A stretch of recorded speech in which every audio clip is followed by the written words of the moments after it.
All right, John, thanks so much. A new bill proposed in the Ohio House is stirring up some controversy. We've seen this happen in other parts of the country. The bill calls for all Ohio public schools and private schools that accept vouchers to not teach or provide any curriculum on sexual orientation or gender identity, kindergarten through third grade. Michael Sandlin has a closer look at the bill from both sides. Scott Demaro, president of Ohio's biggest teachers union, says he has serious problems with how HB 616 would change the environment in the classroom.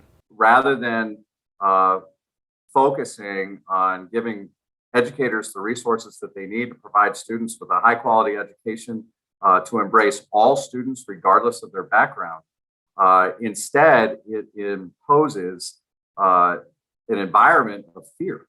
The text of the bill calls for school districts not being allowed to teach any material that, quote, promotes any divisive or inherently racist concepts, including critical race theory, diversity, equity, and inclusion learning outcomes, and inherited racial guilt. Demaro worries these restrictions would limit students' abilities to express themselves in the classroom and would put immense pressure on teachers. Imagine a scenario where you have a teacher who is teaching a lesson with primary level students about family and community and neighborhood, and you have a child in the class that mentions that she happens to have two moms or two dads.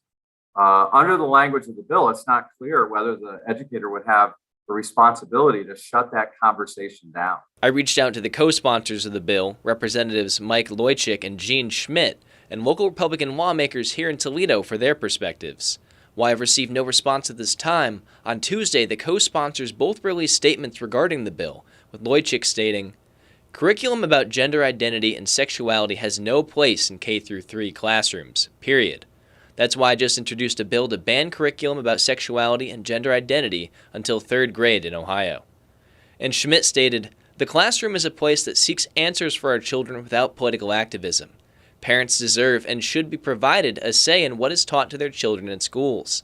The intent of this bill is to provide them with the tools to be able to see what their child is being taught." Reporting for WTOL 11, I'm Michael Sandlin.